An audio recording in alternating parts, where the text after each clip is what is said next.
Bonjour à toutes et à tous. Je suis Samuel Sivy, responsable des études actuaires, et je suis heureux de vous accueillir aujourd'hui pour ce webinaire de présentation des travaux de Marcel Brottingham, qui travaille actuellement comme data scientist dans une start-up et qui est titulaire d'un doctorat en mathématiques de la Sorbonne Université de l'ESSEC en février 2020. Et qui a remporté le prix spécial du jury du prix des sciences du risque de la Fondation Optimile, dont l'Institut des actuaires est partenaire, sur le thème la possibilité des mesures de risque, quantification empirique et confirmation théorique. Sans plus attendre, je vous laisse la parole, Marcel. Merci. Merci Samuel. Bonjour à toutes et tous. Tout d'abord, merci au prix des sciences du risque de la Fondation Optimind et aussi à l'Institut des actuaires pour m'avoir ici. Merci à vous pour être là et peut-être, je ne sais pas, bon appétit parce que c'est votre pause déjeuner. Comme Samuel l'a déjà dit, il a déjà présenté que c'est ma thèse de doctorat. Comme ça, la seule chose que je vais ajouter, c'était sous la direction de professeur Marie Kratz, professeur à l'ESSEC, directrice du CREA, le Centre de recherche écono-financière et actuarielle sur le risque. Sinon, peut-être côté organisatoire, je pense que mon exposé va durer à peu près 40 minutes. Et après, on a le temps pour des questions. Si vous avez des questions de compréhension, n'hésitez pas de les mettre déjà pendant la présentation dans le chat. Je vais essayer de regarder de temps en temps pour voir s'il y a des questions. Et sinon, dernière petite remarque, ma thèse était originalement en anglais. Comme ça, cette slide, c'est la seule slide en français, mais le audio va rester en français.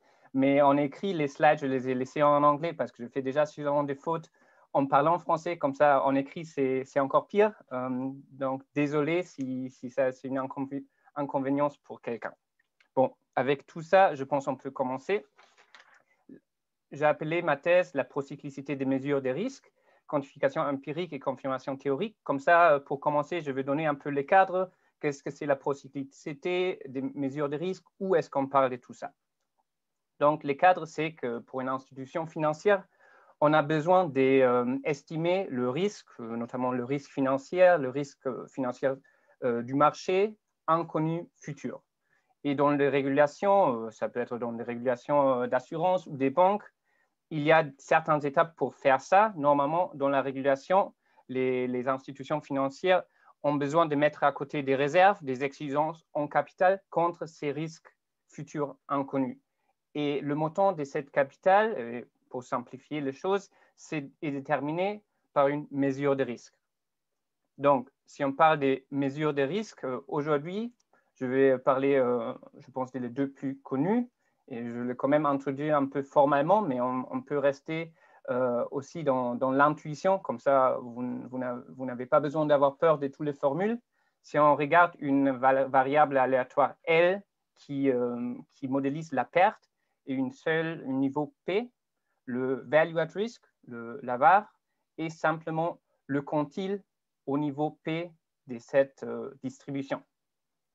Et l'expected shortfall, ça va être la moyenne de tous les pertes qui sont égales au plus haut que la VAR. En pratique, bien sûr, on ne connaît pas la distribution des pertes et on a besoin d'estimer ça.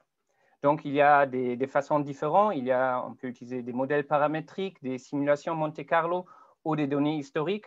Pour commencer, aujourd'hui, on se va baser sur la méthode la plus simple et encore la méthode la plus populaire qui est utiliser des données historiques.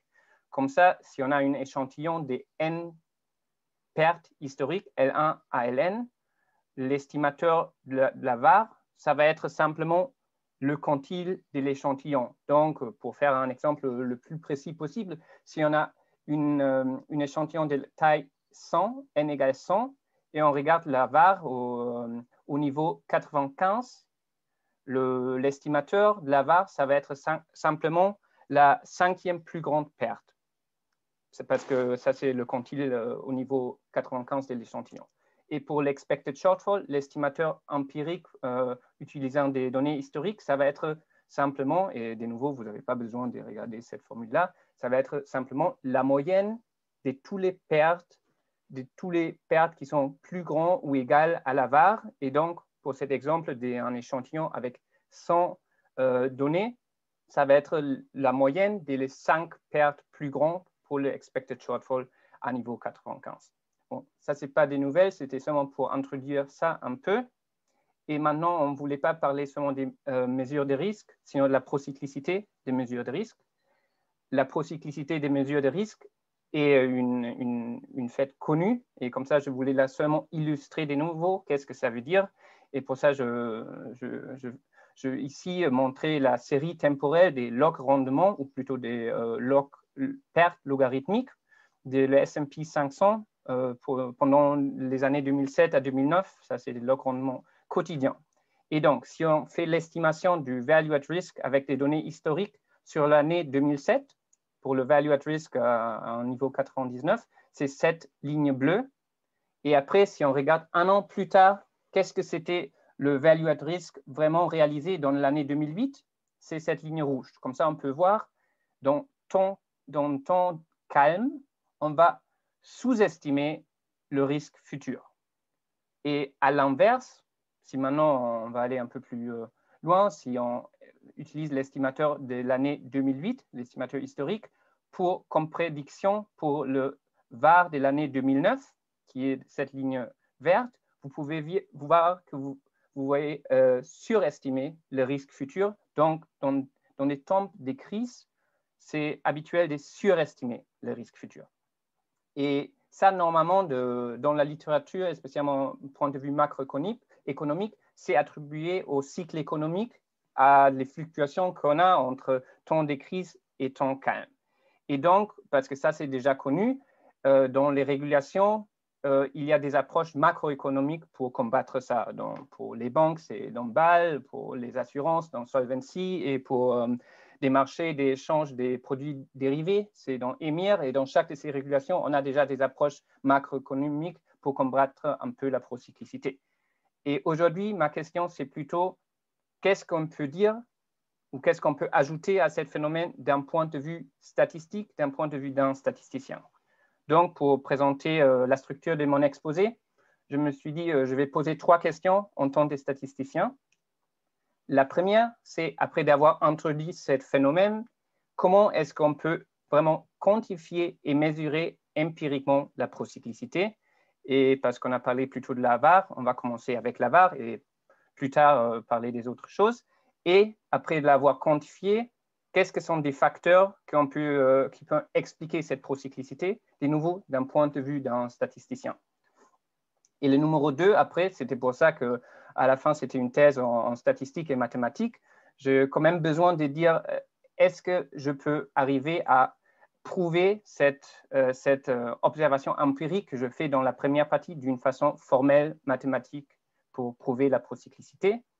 Et la droite, et aussi de dire, est-ce que je peux utiliser après cette preuve pour souligner les hypothèses qu'on avait dans la partie empirique? Et la troisième question, c'est est-ce que ce phénomène est plus général pour seulement la VAR? Bon, si je pose la question, évidemment, la réponse va être plutôt oui, mais comme ça, dans le troisième point, je vais expliquer ça. Donc, ça, c'est les questions. Et donc, les réponses, la stratégie des réponses, c'est dire, bon, première partie, c'est une étude empirique sur la procyclicité des mesures de risque.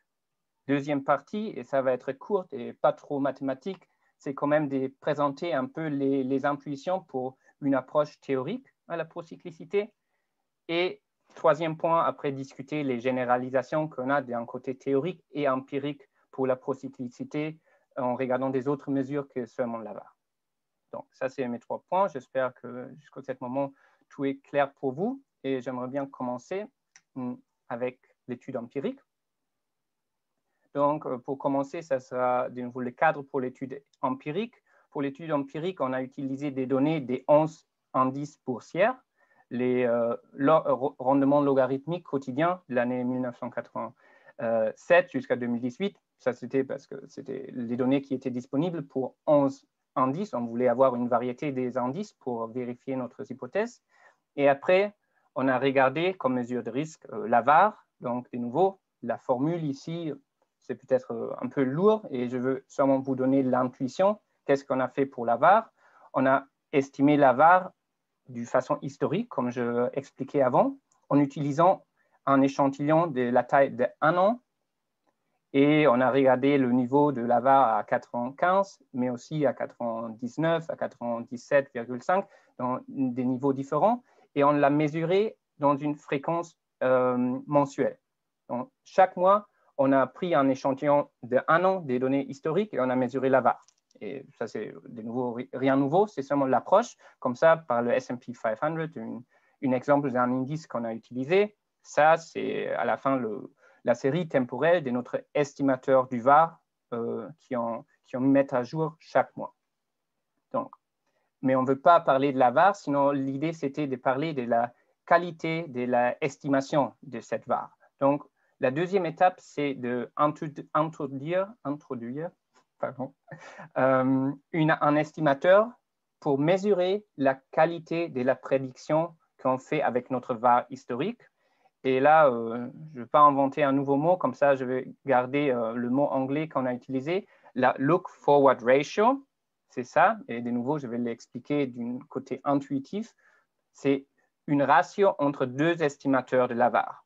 Et après de l'avoir expliqué, j'espère que c'est aussi intuitif pour vous d'utiliser ça comme quantité pour mesurer la qualité de la prédiction du risque.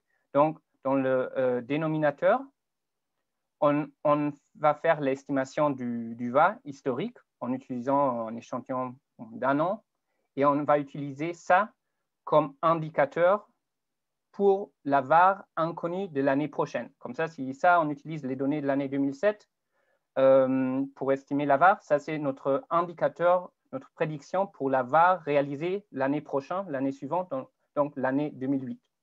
Et ça, on va comparer après, et maintenant on regarde le numérateur, avec la VAR de l'année 2008, donc en utilisant les données de l'année 2008. Bien sûr, ça, on peut faire seulement a posteriori. Ça, c'est important. Seulement après qu'on a les données pour l'année 2008. Donc, ça, c'est une approche qu'on peut faire seulement a posteriori, pas en ligne pour le futur.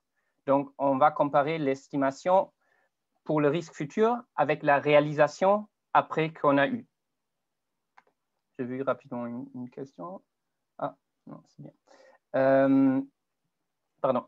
Donc, cette ratio, qu'est-ce que ça va nous donner? Bon, si la ratio est proche de la valeur de 1, ça veut dire qu'on a arrivé à peu près correctement estimer le risque inconnu futur de l'année prochaine avec l'estimateur du VAR de cette année. Donc, avec les données de l'année 2007, on a arrivé à bien estimer les risques de l'année 2008. Bien sûr, si la ratio est plus grande que1, pardon, ça doit être ratio et pas ration, ça veut dire qu'on a sous-estimé le risque. Ça veut dire qu'avec le VAR de l'année 2007, on a sous-estimé le vrai risque qu'on a eu de l'année 2008. Et à l'inverse, si la ratio est plus petite que1, on a surestimé le risque futur. Donc, avec ça, maintenant, on a une quantité pour laquelle on peut indiquer la qualité de la prédiction du risque à chaque moment. Comme ça, comme on a vu la série temporelle du VAR, on peut faire ça aussi. On a maintenant une série temporelle de la qualité de la prédiction du risque. Bon, et la procyclicité n'était pas seulement la qualité de la prédiction du risque, sinon la qualité de la prédiction du risque conditionnée à l'état du marché. Donc, ici, on a pris une idée qu'il avait déjà dans un article de Diacoronea et al., où ils ont conditionné le log rendement, le rendement logarithmique, à l'état du marché. Et ici, on a pris cette idée de dire, bon, pour nous, on va conditionner cette ratio, cet indicateur de qualité de prédiction du risque, à l'état du marché. Et pour estimer l'état du marché, on a utilisé une chose très simple, on a simplement utilisé la volatilité historique. Bon, de nouveau, la formule ici peut être un peu plus complexe, mais si vous regardez les k égale 2, simplement cette formule devient le sample standard deviation, l'estimateur de l'écart type, comme ça la volatilité historique, et on peut aussi utiliser des autres valeurs que k égale 2, par exemple k égale 1, ça c'est l'écart moyen absolu. et il est d'un point de vue statistique plus robuste que l'écart type. Et ça, seulement pour le visualiser, les deux estimateurs de l'état du marché sont à peu près similaires, seulement peut-être la gamme des valeurs est un peu différente. Et vous pouvez voir, si vous regardez ici, donc ça c'est la volatilité historique du S&P 500, l'année 1984 à 2018. Vous pouvez voir que la volatilité est haute quand on avait des crises. Comme ça c'est à peu près 1987. Ça, c'était le Black Monday, le lundi noir à New York. Bon, ici, on a la faillite des Lehman Brothers et après la crise des dettes dans la zone européenne. Ici, je pense que c'est la Internet Bubble, la boule d'Internet, l'effondrement de la boule d'Internet. Comme ça, avec cet estimateur de l'état du marché, on arrive à différencier des périodes calmes et des périodes de crise. Et maintenant, on a les deux outils qu'on veut mettre ensemble. On a l'indicateur de la qualité d'estimation du risque et un indicateur pour l'état du marché. Et maintenant, on les va superposer. Donc, dans cette figure ici, en rouge, ça c'est l'estimateur de la volatilité, comme vous l'avez vu dans la slide précédente. C'est la série temporelle estimée avec un échantillon d'un an et actualisée chaque mois. Comme ça donne cette série temporelle rouge. Et la série temporelle bleue, c'est une série temporelle que je ne vais pas montrer jusqu'au moment, c'est la série temporelle de la ratio, de la qualité de l'estimation du VAR. Et là, la seule chose, de nouveau, qualitativement, que je veux que vous compreniez ou vous voyez avec moi, c'est qu'on a des valeurs grandes sur l'un, comme ça, des valeurs grandes sur la volatilité. Ici, là, par exemple, la valeur de la ratio est petit. Comme ça, on a un comportement pas contradictoire, mais contre-courant, l'un contre l'autre. Et on peut aussi visualiser ça d'une forme différente. Sur l'axe ici, on peut mettre la volatilité, notre estimation de la volatilité, et faire ici sur l'axe Y, on peut mettre la valeur de la ratio. Comme moi, j'aimerais bien parler de la corrélation linéaire, je vais plutôt prendre une axe logarithmique sur la ratio. Et encore, j'avoue, là, ce n'est pas encore hyper linéaire pour parler de ça, mais on reste avec ça pour le moment. Comme ça c'est la ratio ou le logarithme de la ratio et ici la volatilité. Et on peut voir qu'on a une corrélation négative entre ces deux quantités. Qu'est-ce que ça veut dire? Bon, si on regarde la valeur de la volatilité, et la volatilité est faible, comme ça, si on regarde plutôt dans ce côté-là, en moyenne, la ratio va être plus grande que 1 ou pour le logarithme, plus grand que 0. Qu'est-ce que ça veut dire? Bon, si la ratio était plus grande que 1, c'était la sous-estimation du risque. Et à l'inverse, si on regarde une volatilité haute, comme ici, et on regarde en moyenne les valeurs de la ratio, ils sont plus petits que 1 ou pour le logarithme, plus petits que 0. Et qu'est-ce que ça veut dire? Ça, c'est de la surestimation du risque. Comme ça, jusqu'à ce moment-là, on a réussi à créer un cadre pour lequel on peut quantifier la procyclicité, la sous- et surestimation du risque avec la corrélation linéaire. Et maintenant, comme dernière étape de l'étude empirique, c'était la question comment est-ce qu'on peut expliquer ça?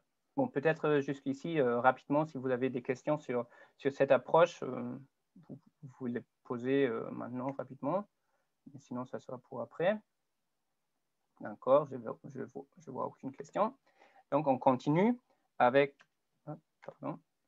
la question comment est-ce qu'on peut expliquer cette procyclicité d'un point de vue d'un statisticien.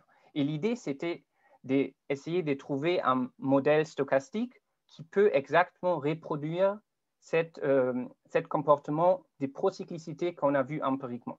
Comme ça, là, on peut tester des modèles différents. Et ça, c'est la chose qu'on a fait.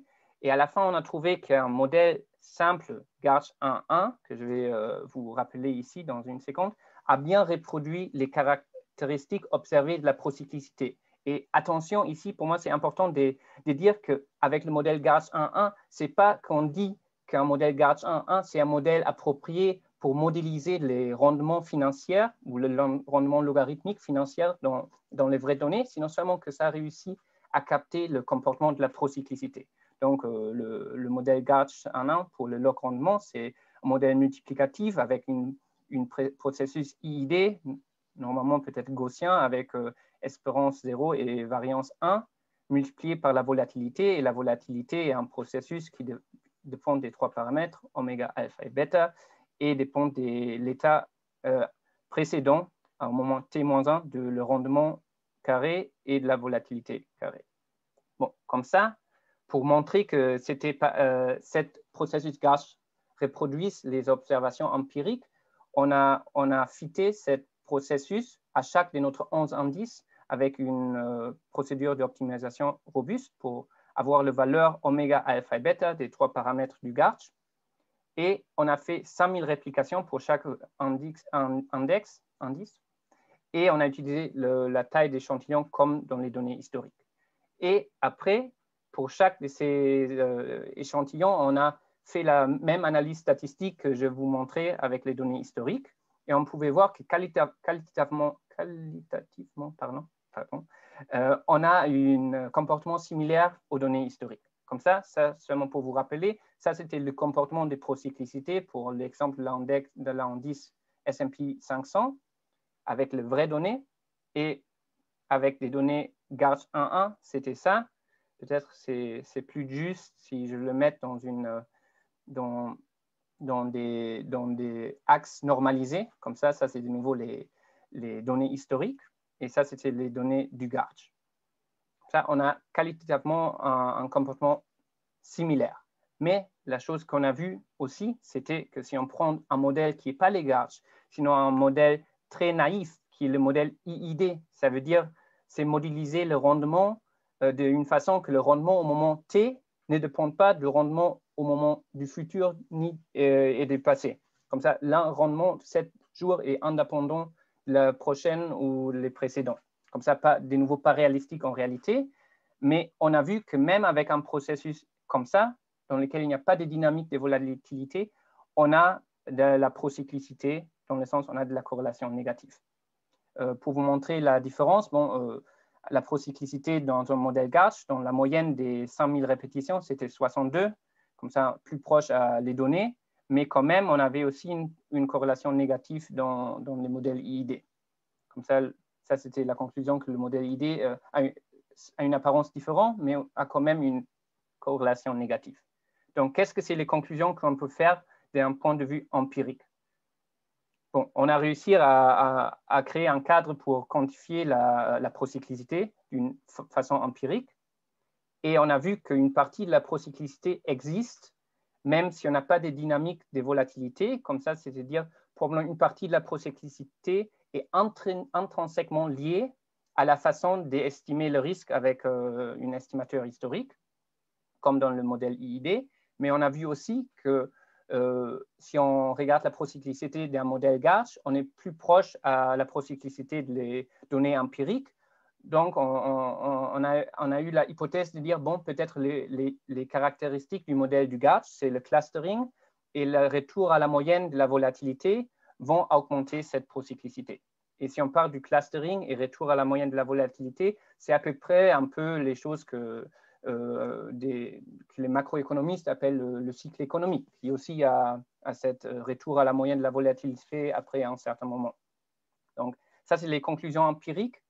Et maintenant, la question, c'est comment on peut formaliser ça pour peut-être, je sais pas, donner un tampon à l'étude empirique en disant approuvé par un statisticien, pour vraiment pouvoir faire ça. Et je pense que ça va être 7-8 minutes que je vais parler un peu plus théorique. Donc, si vous avez besoin de fumer une clope ou prendre votre café, c'est le moment maintenant. Et on se revoit dans 7 minutes. Mais sinon, si vous voulez rester avec moi, avec plaisir, je vous promets que ça ne va pas être trop lourd et ça ne va pas être si long comme la première partie. Mais comme c'était une thèse en mathématiques, en statistique, j'ai quand même besoin de montrer quelques idées. Pas le théorème avec des preuves, ne vous inquiétez pas. Donc, d'un point de vue statistique, qu'est-ce qu'on a fait dans l'étude empirique? On a estimer d'une façon empirique, en utilisant des données boursières, la corrélation entre notre logarithme de la look-forward ratio, notre indicateur de la qualité de l'estimation du risque, avec un indicateur de l'état du marché. Et on a fait ça aussi pour des données simulées du modèle du Gartz et un modèle IID. Donc, d'un point de vue statistique et mathématique, si on veut capter ça d'une façon théorique, on a besoin de la distribution jointe de ces deux variables-là. Et bon, là, c'est seulement parce que je vais changer un peu la notation pour la VAR, parce que ça, c'est la notation mathématique, le quantile d'échantillons. Et ici, je vais regarder le temps. Ça, je vais pas présenter pour ne pas rentrer dans les détails. Le seul message de cette slide, c'est de dire que dans l'étude empirique, on avait un échantillon fini. On a utilisé des données d'un an pour estimer les risques de l'année présente et après des données de la taille d'un an pour estimer les risques de l'année réalisée future. Dans l'étude mathématique, on ne peut pas faire ça parce que c'est trop difficile, donc on regarde dans un cadre asymptotique. L'échantillon a une taille infinie. Et bon, après ici, je vais essayer d'expliquer ça un peu plus détaillé, mais on ne va pas regarder ça. Sinon, on va essayer de voir l'intuition pour arriver à une preuve de la procyclicité d'un point de vue mathématique. Pour ça, on va introduire trois amis ici qui s'appellent X, Y et Z. X, ça correspond à l'estimateur du risque au moment T, le VAR au moment T. Y, c'est l'estimateur de l'état du marché. Et Z, c'est l'estimateur de risque futur réalisé, la VAR l'année T plus 1. D'accord?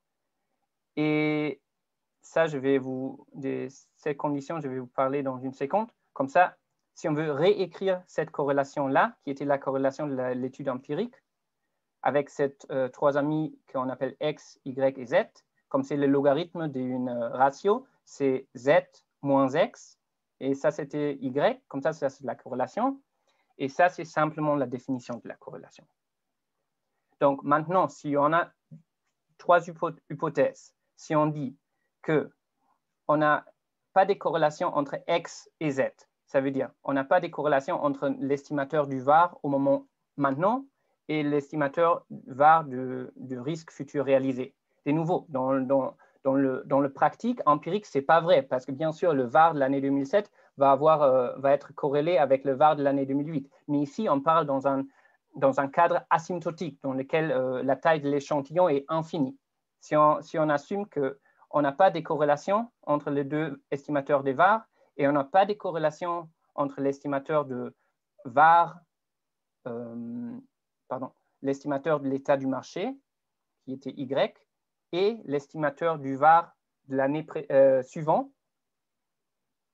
Et on assume que la variance de nos deux estimateurs de VAR maintenant et l'année suivante sont égales.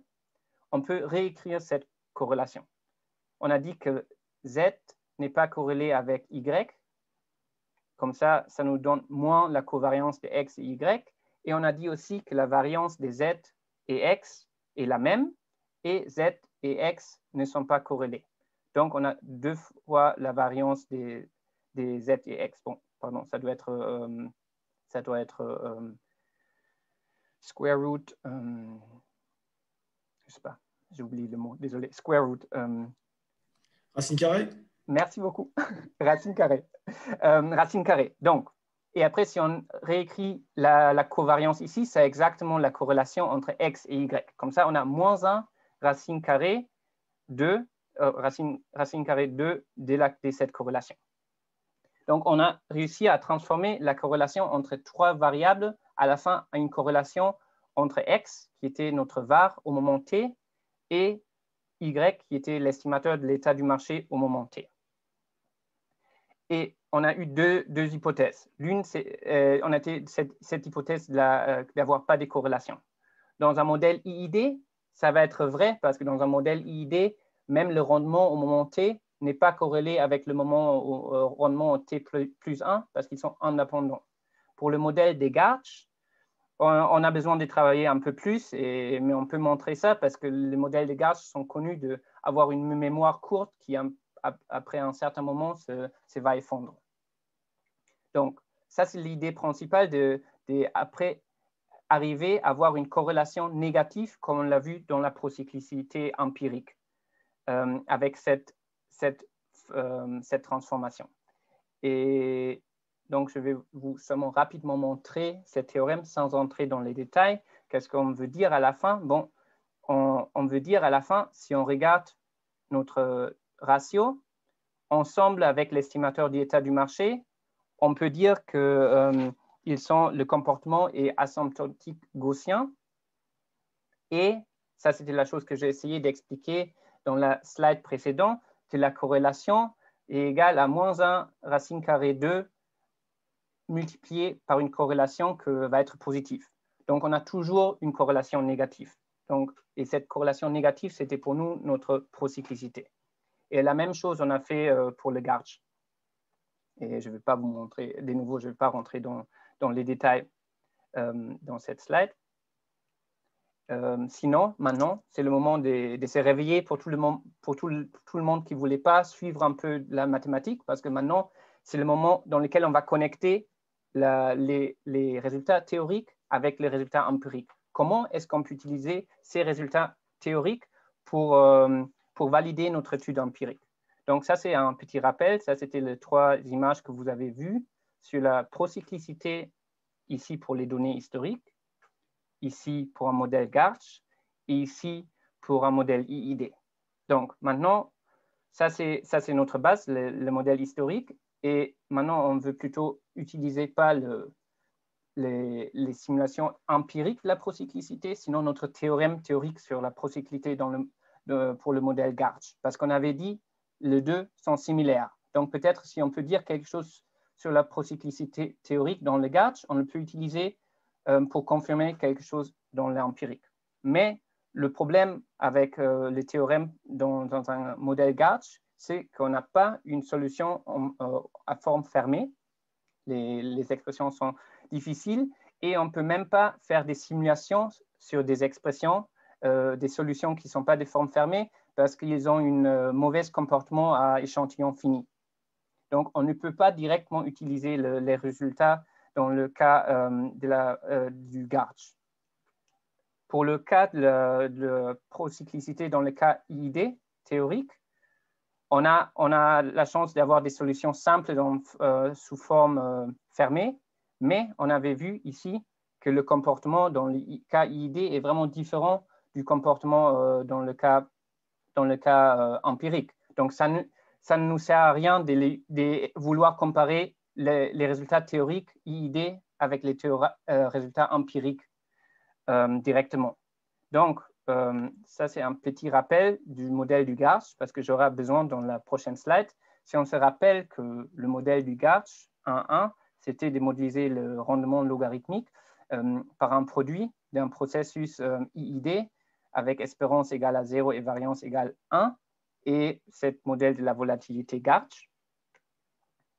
L'idée maintenant, c'est de renverser ça, de dire on ne va pas utiliser le modèle Garch, mais on peut regarder qu'est-ce qu'on appelle les résidus du modèle Garch. Ça veut dire on utilise notre donnée historique, notre 11 indices boursières, on les va diviser par la volatilité modélisée par un modèle Garch. Et je vais essayer de vous rappeler dans la slide précédente que cet epsilon θ est un processus IID avec variance 1 et espérance égale à 0. Donc, si on a les résidus, ça, c'est les valeurs empiriques de ce processus qui devraient être IID. Et donc, on va dire, on va faire une étude empirique, pas en utilisant des données simulées du Garch, pas en utilisant des données historiques des 11 indices, sinon sur cette série temporelle des résidus. Et on sait que ce comportement des résidus doit être comme dans le cas IID. Et pour le cas IID, on a des solutions sous forme fermée. Donc, l'approche, c'est de faire l'étude empirique, comme on a fait dans l'étape numéro 1, en mesurant la corrélation entre notre indicateur de qualité des mesures des risques avec l'indicateur de l'état du marché en utilisant les données qui sont les résidus empiriques. Et après, on va comparer cette valeur empirique avec la valeur théorique de la procyclicité dans le cas IID, parce qu'on sait que normalement, le comportement des résidus, c'est comme dans le cas IID. Et comme on fait une estimation, la valeur théorique, c'est vraiment unique, mais on fait une estimation dans un échantillon de taille finie, on va ajouter des intervalles de confiance théoriques autour de cette valeur théorique de la corrélation. Et maintenant, je vais vous montrer ça. Pardon, je vais commencer par l'image en bas. Si on prend l'exemple de l'indice qu'on a pris tout le temps, le S&P 500, et on regarde ici, on a calculé la VAR au niveau 95 et on a calculé la corrélation empirique, comme dans l'étude empirique. Ça, c'était les données. Ça, c'est 7 points blancs. D'accord? Ça, c'était comme dans la première partie. Et maintenant, la chose qu'on a ajoutée, on a calculé la corrélation empirique, la procyclicité, en utilisant les résidus. Ça, c'est ces points noirs. Et qu'est-ce qu'on peut voir ici? C'est que ces points noirs sont dans des intervalles de confiance, et ces intervalles de confiance sont les intervalles de confiance sur la procyclicité théorique dans le cas IID. Et on peut voir pour les 11 indices et les 4 niveaux de VAR qu'on a regardé que cet comportement décrit ici était vrai dans 86% des cas. Donc, ça veut dire dans 86% des cas, le valeur de procyclicité des résidus était dans l'intervalle de confiance et dans aucun de ces cas, la valeur de procyclicité des données empiriques et pas les résidus était dans cet intervalle de confiance. Bien sûr, il y a eu des exceptions, comme vous pouvez voir ici, par exemple. C'est pour ça que c'était seulement dans 86% des cas. Qu'est-ce que ça veut dire pour nous, d'un point de vue statistique? Si on enlève les propriétés Garch des données empiriques en regardant les résidus, on a un comportement de procyclicité comme dans le cas IID. Et ça, c'est exactement ce qu'on avait dit dans l'étude empirique. Dans l'étude empirique, on avait dit la procyclicité, ça c'était notre hypothèse, la procyclicité a 2 parties. L'une partie est une partie intrinsèque liée à la mesure des risques, qu'on peut voir dans le cas IID. Et il y a une partie additionnelle qu'on peut voir présentée par les caractéristiques du modèle Garch, qui est liée à le retour à la moyenne et le clustering de la volatilité, comme dans un modèle Garch 1.1.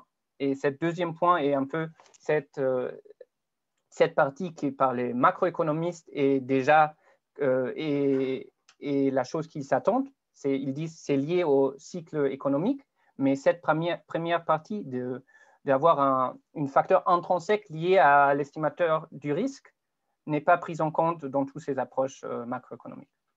Donc, pour finir, et ça va être très léger, cette partie, c'est la question: est-ce qu'on peut généraliser ces approches qu'on a vues pour la VAR? Et comme ça, j'ai décidé de le faire léger dans un tableau.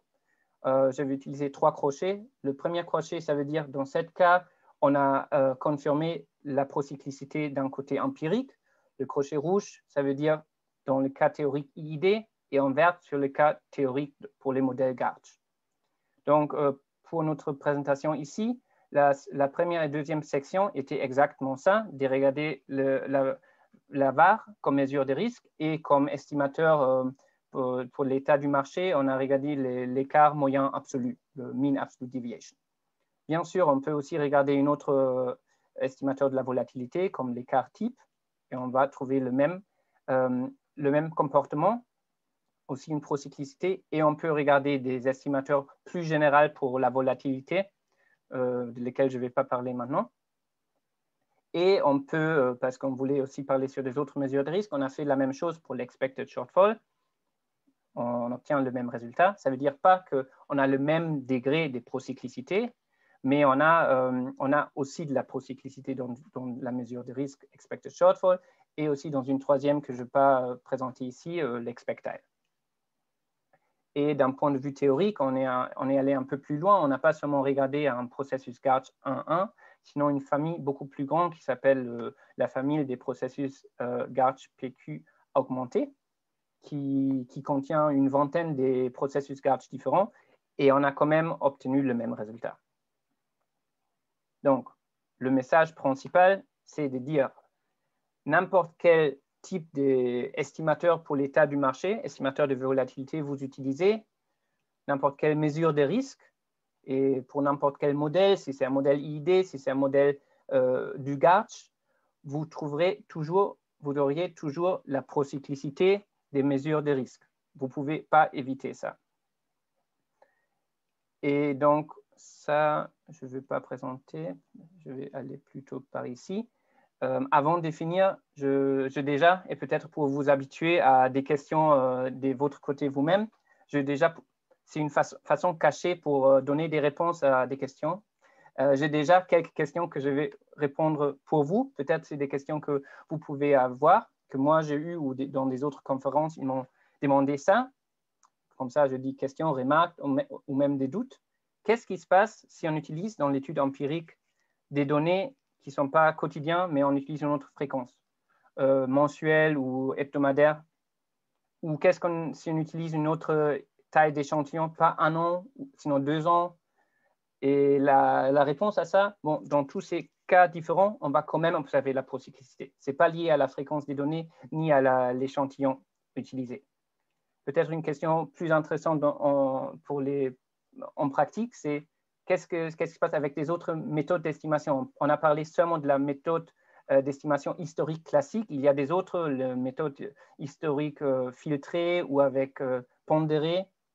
Et là, je peux dire, sur les simulations empiriques, on a aussi vu la procyclicité. D'un côté théorique, pour le moment, ça reste trop complexe pour le pouvoir prouver d'un côté théorique. Troisième question peut-être. Maintenant, moi, je vais vous montrer des résultats sur un indice boursier. Bon, en réalité, on a un portfolio avec des dérivés et pas seulement un indice boursier. Est-ce qu'on a aussi de la procyclicité dans les cas comme ça? On a construit des portefeuilles très, très simples aussi avec des dérivés et on a aussi vu la procyclicité. De nouveau, ça, c'est plutôt côté empirique. Théorique, on ne peut pas parler de ça. Et dernier 2 points, qu'est-ce qui se passe si on essaye d'inclure tous les exigences régulatoires en capital qu'il y a déjà, peut-être plutôt macroéconomiques, sur la procyclicité dans la régulation, et on ne regarde pas seulement la mesure des risques simple comme on a fait ça maintenant. Bon, là, c'est encore une question un peu ouverte parce qu'on n'a pas réussi à comprendre exactement comment on doit ajouter toutes les exigences régulatoires en capital pour arriver à les mesures de risque comme ils existent exactement dans la régulation. Comme ça, si quelqu'un d'entre vous est expert à ce sujet, avec plaisir d'échanger avec vous pour voir comment est-ce qu'on peut adapter notre cadre exactement à la régulation comme on la trouve dans BAL ou dans Solvency.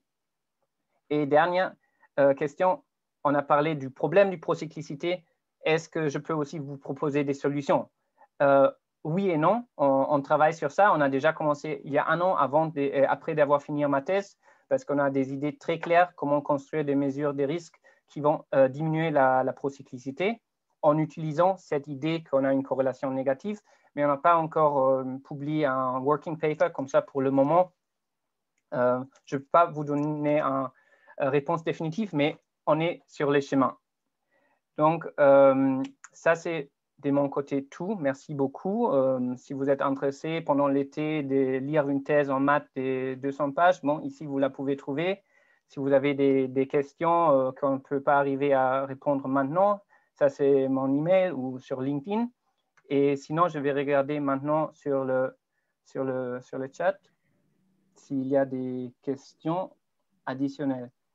Oui, il y avait un. Je ne sais pas si vous voyez tous les questions, comme ça peut-être je vais la lire.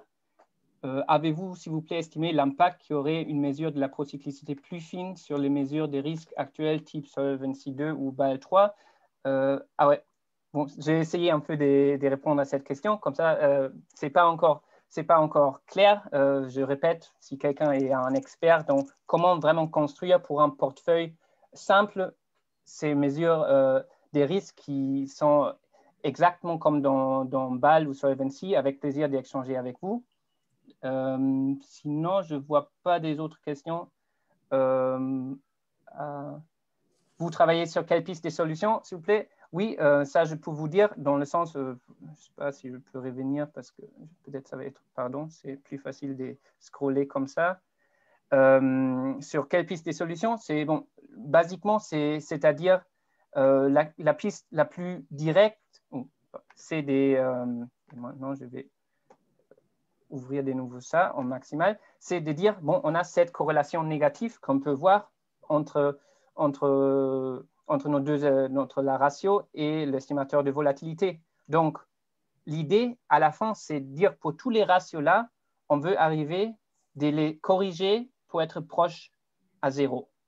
Bon, on ne va jamais arriver à l'avoir proche à 0,00, mais plus proche qu'ici. Comme ça, l'idée, c'est d'utiliser cette corrélation négative, un modèle linéaire des régressions, pour corriger les valeurs qu'on voit ici, pour le mettre un peu plus en haut et utiliser cette ligne des régressions pour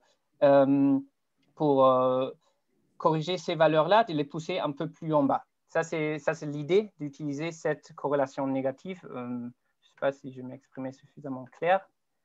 Bon, une autre question, c'était Solvency 2, ou c'était peut-être un commentaire. Solvency 2 utilise des mesures procycliques pour le risque action, capital réduit. Lorsque le cycle boursier est haut, le choc est réduit et inversement. Savez-vous si l'AIOPA, ayant validé cette approche, s'est appuyé sur ce type de concept pour apporter ces correctifs de procyclicité? Je ne le sais pas exactement parce que moi, je ne suis pas suffisamment dans le monde des régulations pour le dire, mais je dirais normalement non parce que toutes les régulations qu'on a lues, c'était vraiment sur des approches de cycle du marché, cycle économique. Comme ça, l'idée, c'était plutôt de pouvoir mesurer le cycle économique, pouvoir dire est-ce qu'on est en train de monter en temps de crise ou est-ce qu'on est en train de descendre d'une crise et utiliser des indicateurs macroéconomiques pour ça, pour réduire la procyclicité. Et donc, la chose que je veux dire, qu'on pense pouvoir ajouter à toute l'approche du cadre BAL Solvency, c'est que de leur point de vue, ils n'ont jamais inclus le côté intrinsèque. Ils ont inclus pardon, je voulais montrer ça. Ils ont inclus un peu la partie gauche parce que ça représente le cycle économique, mais ils n'ont pas inclus une correction intrinsèque liée pas au cycle du marché par soi, sinon liée à la façon d'estimer le risque. Et ça, c'est une chose qu'on veut ajouter à tout ça, parce qu'on pense bien sûr que les solutions macroéconomiques par des experts macroéconomiques que je ne suis pas, ils ont une raison d'être là et ils sont bien. Comme ça, on veut ajouter un truc. Dans une autre question, le modèle IID pourrait être approprié pour quelle situation par rapport au modèle Gauge qui s'adapte bien dans cette situation lorsqu'on regarde le slide 22, par exemple. Bon, c'était la chose que je voulais dire, que le modèle IID, c'est bon dans le cas après d'avoir enlevé les vraies données financières, le caractéristique du cycle du marché. Donc, si on a enlevé les propriétés gauche, les propriétés de retour à la moyenne, de clustering de volatilité, normalement, on va avoir une procyclicité de ce type-là. Ça, c'est une procyclicité intrinsèque qui n'est pas liée au cycle du marché. Et donc, pour enlever cette partie qu'on ne peut pas enlever avec le cycle du marché, c'est qu'on peut utiliser notre résultat théorique pour de nouveau minimiser cette procyclicité, avoir une corrélation qui correspond à 0. On ne va jamais arriver à avoir tous les ratios autour des 0. Ça voudrait dire qu'on va estimer le risque futur inconnu toujours parfait, bien sûr pas, mais de minimiser les fluctuations qu'on a autour du valeur optimale. Il avait, je pense, une dernière question. Que pensez-vous de l'ajustement symétrique Dampner pour les chocs equity dans Solvency 2? Aussi, est-ce que estimer la VaR sur une historique longue permet d'obtenir une valeur plus robuste et qui permettrait d'échanger le VaR obtenu sur un historique plus court? Sur la deuxième question, sur l'échantillon d'utiliser, oui, bien sûr, une historique plus longue, ça va faire la VaR plus robuste dans le sens que vous aurez moins des cas dans lesquels vous sous-estimez les risques. Bien sûr, parce que c'est plus robuste, ça va être plus un peu conservatoire. Mais vous auriez plus des cas dans lesquels vous surestimez le risque. Et ça, c'est aussi un problème. Je me souviens d'un interview de Gilles Mouek, le chef économiste de l'AXA, je pense que c'était dans Le Monde en janvier 2020 qu'il a dit l'erreur plus grande, c'était d'imposer l'austérité au pire moment. Ça veut dire que ce n'est pas seulement toujours le problème de sous-estimer les risques, mais de surestimer les risques. Ça pose aussi un problème en fonction des exigences de capital. Et sur la première part de l'ajustement symétrique, je ne connais pas, j'ai besoin de regarder pour pouvoir répondre à ça. Donc, désolé pour le moment, pas possible pour moi. Je pense que ça, c'est toutes les questions. Ah, il y a une dernière. Sur procyclicité sur les données climatiques, question très intéressante, je ne vais pas y penser. Normalement, on dirait oui, dans le sens il aura toujours cette partie procyclique intrinsèque liée à la mesure des risques, mais comme la cyclicité est un peu différente dans les données climatiques, je n'ose pas donner une réponse définitive. Mais c'est peut-être possible de l'adapter, cet cadre, avec plaisir à échanger plus si ça vous intéresse, et moi aussi de mon côté à regarder. Et ici, il avait une question, avez-vous pensé à faire la même chose sur le risque du crédit au lieu du risque des marchés? Non, on n'a pas. Merci beaucoup pour spécifier ça aussi. C'est vrai que ça, c'est vraiment plutôt au risque des marchés, et le risque des crédits est vraiment calculé différemment. Comme ça, on n'a pas regardé tout cet univers.